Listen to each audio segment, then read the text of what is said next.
8일이죠. 울산시에 있는 주상복합 아파트에서 큰 불이 났었습니다. 무려 15시간 만에 불이 완전히 되는 안타까운 일이 벌어졌습니다. 다행스러운 것은 단 한 명의 인명피해도 없었다는 것은 참 감사한 일이었습니다. 그런데 이 불이 얼마나 컸는지를 알 수 있는 것이 이 진압에 참여한 소방관들의 수가 무려 1,300명이 넘었다 그럽니다. 얼마나 큰 불이었는지를 우리 실감나게 해주는 수가 될 것입니다. 이런 와중에 수고하는 소방관들을 위해서 큰 도움을 준 곳이 있어서 화제가 되고 있다는 것이죠. 그것이 바로 메르세데스 벤츠 코리아 전시장이 바로 그곳입니다. 아파트 인근에 있던 이 전시장은 9일 하루 영업을 하지 않고 소방관 1,300명이 설 수 있도록 전시장을 휴식 공간으로 바꾸었습니다. 그리고 한우국밥과 간식거리 1,000만 원어치의 물품을 소방관들에게 제공까지 했다고 한 것이죠. 이번 화재는 강풍이 분 데다가 내부 불씨를 쉽게 찾지 못한 탓에 어려움을 참 많이 겪었다고 합니다. 예상보다 많은 시간이 소요되자 많은 소방관들이 길바닥에서 대기하거나 이 추운 날씨에 길바닥에서 잠을 청해야 했었습니다만, 그런데 이 자동차 전시장의 도움으로 좀 더 편안하게 그리고 안전하게 이번 일을 감당할 수 있었다고 이야기를 하는 것입니다. 그렇습니다. 무척 힘든 일이었지만 그 안에는 보이지 않는 돕는 사람들의 손길이 존재했습니다. 지금 코로나 바이러스로 어려운 시기를 보내고 있지만 우리 모두가 다 예수님의 사랑의 손길이 되어서 우리의 어려운 이웃들의 안식처요, 또 섬기는 손길들이 다 되는 그 사랑의 은혜를 거두어가는 우리 모두가 되기를 예수님으로 간절히 축복합니다. 아멘. 로마서는 총 16장으로 되어 있습니다. 우리가 새벽에 로마서의 말씀을 보고 있습니다만 그 가운데 로마서는 두 군데로 나누어졌습니다. 1장부터 11장까지 그리고 12장부터 16장까지로 나누어졌는데요, 이 전반부의 11장까지의 말씀은 교리적인 내용을 다루고 있습니다. 그래서 우리가 무엇을 믿어야 될 것인가, 믿음의 문제를 다루고 있는 것이죠. 그리고 12절부터 마지막까지는 윤리적인 내용을 다루고 있습니다. 즉 어떻게 우리가 믿는 자들이 어떻게 살아야 될 것인가에 대한 부분을 구체적으로 언급하고 있다고 할 수 있는 것입니다. 그래서 여러분 이제부터 이 12장은 다시 말씀드리면 구체적인 우리가 어떻게 살아야 될 것인가에 대한 내용의 총론을 이야기하고 있는데, 그 가운데 1절과 2절의 말씀은 그것의 이 나머지 부분의 전체적인 요약이라고 말할 수 있는 것이 바로 오늘 읽은 본문의 말씀이라고 할 수 있는 것입니다. 오늘 본문 말씀을 뭐라고 시작합니까? 그러므로 시작한 것이죠. 즉 이 앞에 11장까지는 믿음에 대해서, 믿음이 무엇인가를 말해준 이후에 그러므로 우리는 어떻게 살아야 된다는 것을 우리에게 말씀해주고 있다는 것입니다. 여기서 중요한 한 가지 전제를 우리는 깨달아야 됩니다. 성도의 삶은 그러므로에서 시작된다는 것입니다. 그러므로에서 예수 그리스도께서 십자가에서 죽으셨으므로, 그러므로 우리가 잘 살 수 있게 되고, 그러므로 우리가 행복하게 살 수 있게 되고, 그러므로 우리가 세상과 구별된 삶을 살 수가 있다는 것입니다. 그래서 여러분, 예수를 믿게 되었다는 것은 이 그러므로라는 은혜 안에 거하게 되었다는 것을 이야기하는 것입니다. 하지만 여러분, 세상의 사람들은 아직 예수 그리스도를 알지도 못하고 믿지도 못하기 때문에 그러므로 이 그러므로가 안 된다는 것입니다. 본인 스스로 그 영적인 문제, 자신의 인생의 문제를 해결해 보고자 노력한다는 것입니다. 여러분, 그래서 세상 사람들은 그러므로 해서 시작하는 것이 아닙니다. 그러나로 끝이 납니다. 우리는 그러므로 해서 은혜와 축복의 삶이 시작되는 반면 예수를 믿지 않고 세상의 사람들은 그러 나로 끝이 납니다. 최선을 다해 살았다. 그러나 아무것도 바꾸지 못했다. 죄를 이겨보려고 평생을 노력했다. 그러나 사망의 열매를 거두었다. 여러분, 그 시작, 그 마무리가 다른 것 아니겠습니까? 여러분, 그러므로 오늘 예배는 우리 모두는 주님의 은혜 가운데 그러므로의 인생의 축복을 받은 사람을 깨달으시고 말입니다. 오늘도 주님과 함께 은혜의 삶을 살아가기를 간절히 축복합니다. 일단 우리가 구원받은 백성으로서 그러므로의 삶을 살아야 되는데요, 그러한 인생은 어떤 인생을 말하는가? 그것을 한마디로 바울 사도는 이렇게 얘기했습니다. 그것은 예배자의 삶이다. 예배자의 삶이라는 것이죠. 오늘 본문 1절의 말씀 우리 다 같이 한번 읽으면 좋겠습니다. 1절 말씀 읽겠습니다. 그러므로 형제들아, 내가 하나님의 모든 자비하심으로 너희를 권하노니 너희 몸을 하나님이 기뻐하시는 거룩한 산 제물로 드리라. 이는 너희가 드릴 영적 예배니라. 아멘. 이는 너희가 드릴 영적 예배니라 하셨습니다. 이 말씀에 보면 우리는 예수님께서 우리를 위하여 십자가에 못 박혀 죽으셨고 우리를 구원의 백성으로 삼아 주셨기 때문에 우리는 하나님께 영적인 예배를 드리는 삶을 살아야 된다는 것입니다. 우리는 여기서 예배에 대해서 다시 한번 묵상해 볼 필요가 있습니다. 우리가 흔히 한국에서 사용하는 말 가운데 예배를 본다라는 말이 있습니다. 본다. 하지만 여러분, 예배는 보는 것이 아니라 하나님께 드리는 것입니다.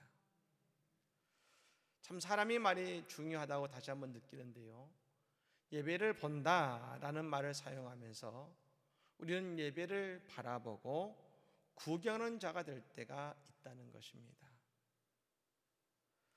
더욱이 지금처럼 영상으로 예배를 드릴 때에 아니 교회에 나와서 예배하지만 앉아서 찬양을 듣고 설교를 듣고 찬양대의 찬양을 들으면서 얼마나 잘하는가 보기만 한다면 그것은 예배를 드리는 것이 아니라 예배를 보고 있는 것입니다. 기에르 케고라는 학자가 예배에 대한 이런 이야기를 했습니다.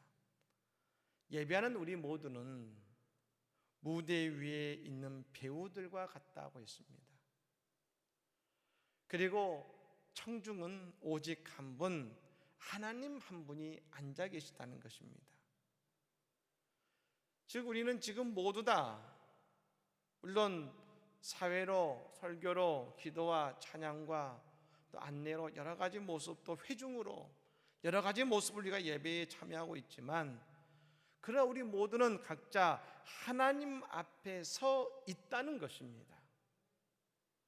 하나님이 주시는 무대 위에 우리는 서 있고 우리는 그 위에서 하나님을 위해 예배하고 있다는 것입니다. 그리고 그 예배를 지금 하나님께서 자리에 앉으셔서 우리를 보고 계시다는 것이죠.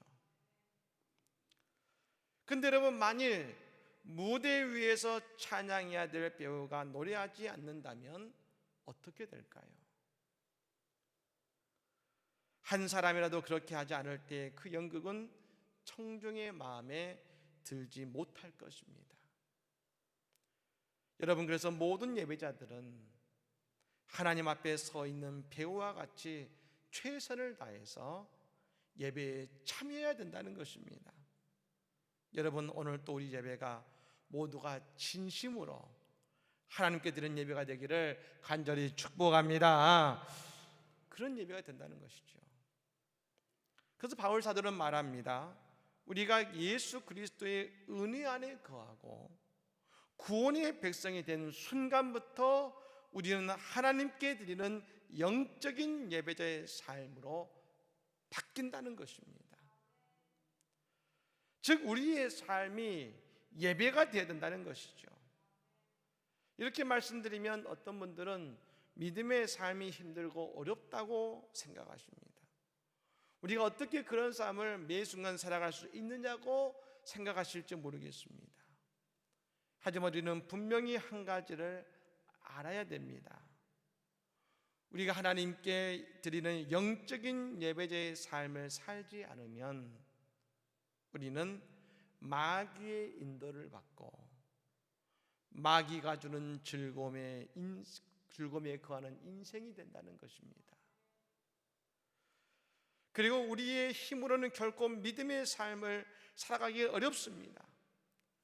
여러분, 세상에는 너무나 즐거운 것이 많습니다. 최근 우리가 영상 예배를 드리면서 감사한 것은 가정 예배가 회복되는 은혜가 있었습니다. 하지만 동시에 우리는 세상의 즐거움에 마음을 빼앗기기 시작했습니다. 이전에는 예배가 우선이었습니다. 하지만 이제는 내가 해야 될 일, 내가 누려야 될 일이 우선이 됩니다.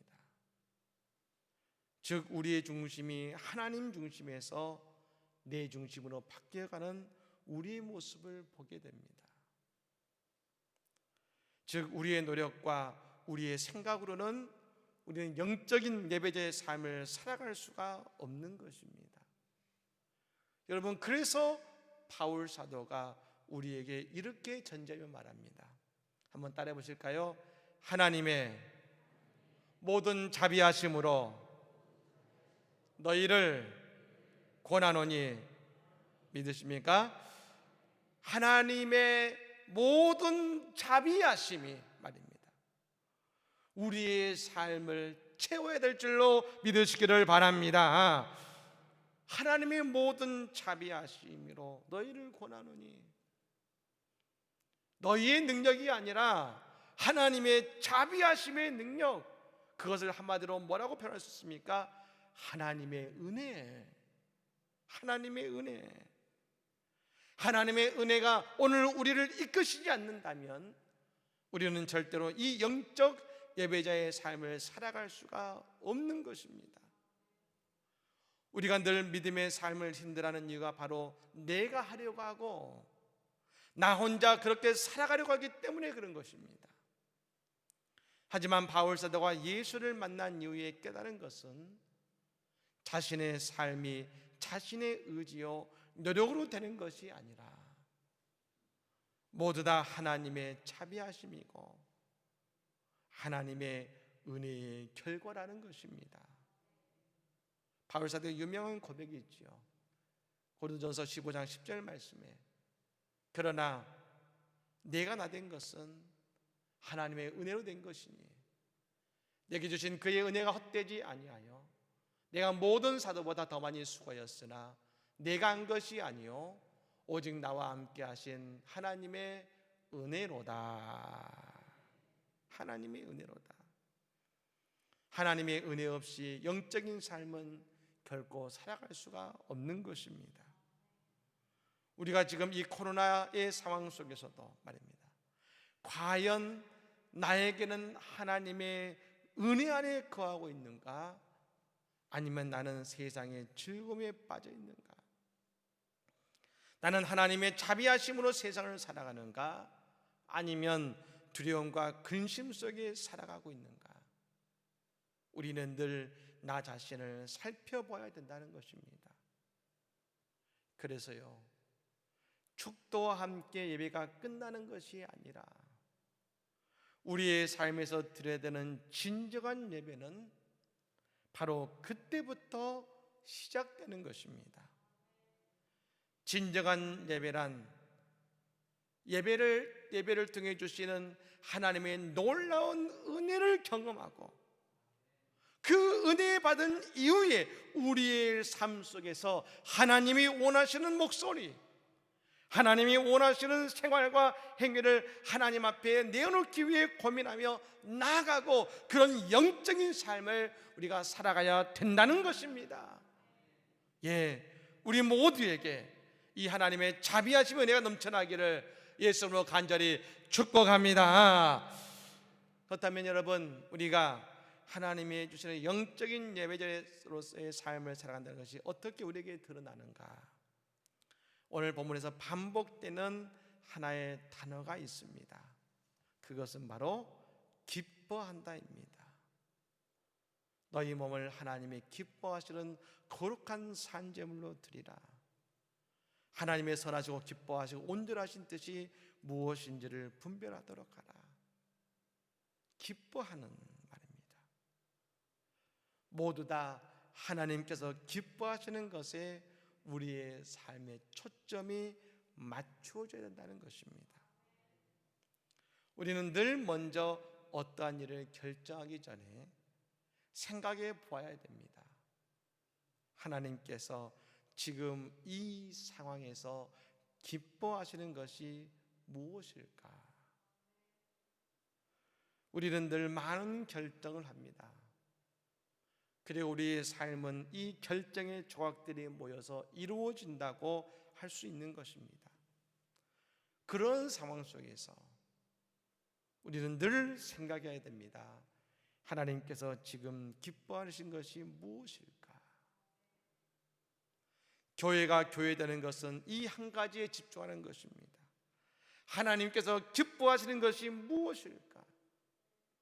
우리의 가정이 가정되는 것도 성도의 삶이 복된 성도의 삶을 살아가고 하나님의 능력이 드러나는 삶도 바로 이 물음에 스스로 답하는 것입니다. 근데 여러분, 실제로 하나님은 우리에게 무엇을 기뻐하실까요? 그것은 의외로 평범한 것들이라는 것입니다. 시처 교수가 자신의 아이들과 자신의 아이들의 이야기를 통해서 하나님의 마음을 우리에게 전해 주었는데요, 이 아이들이 어버이날이 되면 늘 자신에게 와서 물었다고 합니다. 오늘 어버이날이잖아요. 우리가 어머니 아버지를 위해 특별한 일을 해드리고 싶은데 무엇을 해드리면 좋을까요? 하지만 여러분, 정작 부모가 아이들에게 원하는 것은 특별한 것이 아니라는 것입니다. 부모가 자녀들에게 원하는 것은 평범한 일상 속에서 자녀들이 마땅히 해야 할 것을 해야 할 때에 그때 부모는 그것으로 기뻐하는 것입니다. 오늘 우리가 하나님을 기쁘시게 하는 법은 다른 것에 있는 것이 아닙니다. 우리가 오늘 또 마땅히 해야 될 것들, 늘 하나님을 기쁘시게 하는 선택, 오늘의 일상 속에서 우리가 하나님을 위해 마땅히 해야 할 것들을 통해 하나님은 기뻐하신다는 것입니다. 그렇습니다. 우리의 인생을 한번 돌아보십시오. 우리는 지금까지 내가 보기에 좋은 길을 주장해 왔습니다. 내가 이해되는 길만 걸어왔습니다. 그런데 우리가 가야 하는 길은 하나님이 기뻐하시는 뜻을 향해 나아가야 되는 것이고, 그래서 우리가 하나님의 기쁨이 되어야 된다는 것입니다. 인도의 선교사 스탠리 존슨 목사님은 중풍병으로 마비가 되어서 보스턴 병원에 5개월 동안 누워 있었다 그럽니다. 네, 여러분, 이 선교사님이 간호사들에게 자신을 잠을 깨울 때마다 부탁했다는 것이죠. 이렇게 저를 잠을 깨워 주십시오. 나사렛 예수 이름으로 일어나라. 그때마다 이 선교사님은 예, 아멘 하고 잠에서 깨어났습니다. 결국 5개월 뒤에 다시 걷고 설교까지 할 수 있게 되었다는 것입니다. 그렇습니다. 상식이 아니라 하나님의 뜻을 향해 한 걸음 나아갈 때, 그리고 오늘 하나님이 기뻐하시는 우리가 감당해야 되는 믿음의 삶을 향해 한 걸음 나아갈 때 하나님은 우리의 삶을 통해 기뻐 받으시고, 오늘 우리의 삶이 하나님이 기뻐하시는 영적 예배자의 삶으로 우리는 큰 은혜를 누리게 될 것입니다. 사랑하는 여러분, 우리는 이미 그리스도의 자녀가 되는 순간부터 그러므로의 축복을 받은 자들입니다. 하나님의 은혜를 받았으므로, 그러므로 오늘 우리의 삶이 예배자의 삶으로 하나님을 기쁘시게 하는 삶으로 살아갈 때 늘 우리의 삶에 감사와 기쁨의 간증이 우리의 삶에 넘쳐나게 될 줄로 믿습니다. 오늘도 우리가 하나님의 기쁨의 삶을 살아가는 우리 모두의 삶이 되기를 예수님으로 간절히 축복합니다. 아멘.